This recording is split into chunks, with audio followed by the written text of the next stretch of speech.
Pilipinas, una sa ating mga balita. Muling nagpapatuloy ang pagdinig o ang investigasyon ng Senate Blue Ribbon Committee sa kaliwat kanang anomalya sa flood control project sa bansa. At kabilang sa mga panauhin ng komite ngayong araw ay ang mag-asawang Diskaya.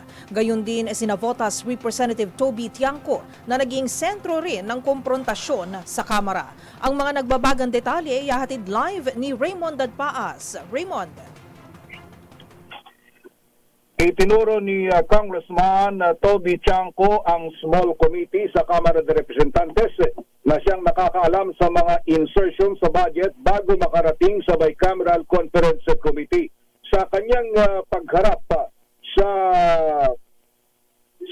pagharap dito sa Senate Blue Ribbon Committee hearing, sinabi ni Tiangco na ang small committee ang magdedesisyon kung ano ang madadagdagan at mabawasan sa national budget. Para sa 2025 national budget, ang mga miyembro ng small committee ay sina ako, Bicol Party List Representative Elizalde Co bilang Chairman ng House Committee on Appropriations, Marikina Congresswoman Estela Kimbo bilang Senior Vice Chair, dating Majority Leader Manix Felipe at Minority Leader Marcelino Libanan. Sinabi ni Tiangco na umabot sa 13 bilyong piso ang naging insertion si Congressman Co na nakita sa Abra, Mindoro, Bicol Region at iba-iba pang mga lalawigan. Ngunit nawalan naman ng budget ang mga flagship projects ni Pangulong Bongbong Marcos. Nangihinayang naman si Mindoro Oriental, Governor Homer Lito Dolor sa laki ng flood control project na napunta sa kanilang lalawigan ay hindi na solusyonan ng baha sa kanilang probinsya. Overpriced na, substandard pa ang mga flood control project sa Oriental Mindoro. Itinuro ang St. Timothy Construction na kanilang tinawag na manananggal na kontratista dahil ang ibang proyekto ay nawawala habang ang iba naman ay binabalikan lamang para ituloy ng naging kontrobersyal na mga flood control project.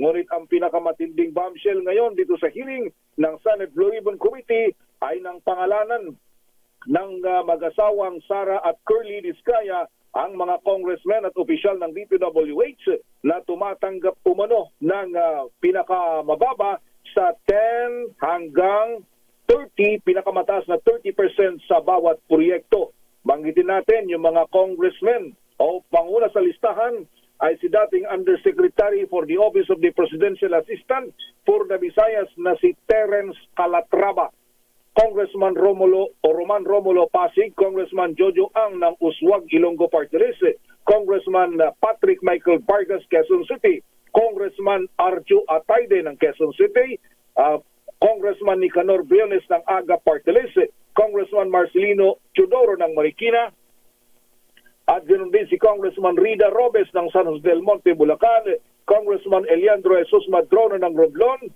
Congressman Benji Agarao Jr., Congressman Bem Noel ng Anwaray Party List, Congressman Leody Tariela, Congressman Reynante Aragoncia of Quezon, Marvin Rillo ng Quezon City, Teodoro Haresco Jr. ng Aklan, Antonieta Iudela ng Zamboanga Sibugay, Dina Sisto ng Caloocan at Marivic Copilar ng Quezon City. Yung mga opisyal naman ng DPWH ay sina Regional Director Eduarte Virgilio ng DPWH Region 5, District Engineer Ramon Ariola o Director Ramon Ariola III ng Unified Project Management Office, District Engineer Henry Alcantara ng Bulacan, Undersecretary Roberto Bernardo, District Engineer Aristotle Ramos ng Pasig, District Engineer Manny Bulusan ng Manila North, District Engineer Edgardo Pingol ng Bulacan, District Engineer Michael Rosaria ng DPWH Quezon City.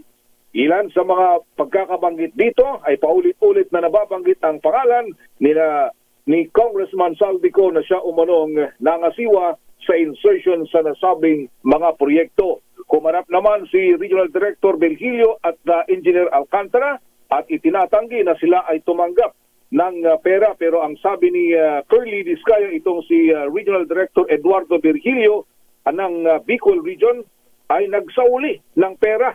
Ito lamang 3 araw lang daw ang nakalipas dahil nabulgar na yung kalokohan ng kanilang proyekto, bagamat itinatanggi. Ang sabi ni Curly Diskaya, driver ni RD Virgilio ang tumanggap at nagsauli ng malaking halaga para sa isang proyekto na mahigit na 100 milyong piso sa sakop ng kanyang rehiyon. Nagpapatuloy ang pagtatanong ng mga senador dito sa mag-asawang Curly at Sara Diskaya. Hindi pa natatanong yung ibang mga kontratista na naririto ngayon sa Senate Blue Ribbon Committee hearing. Ito si RH28 Raymond Advance para sa MBC Network News.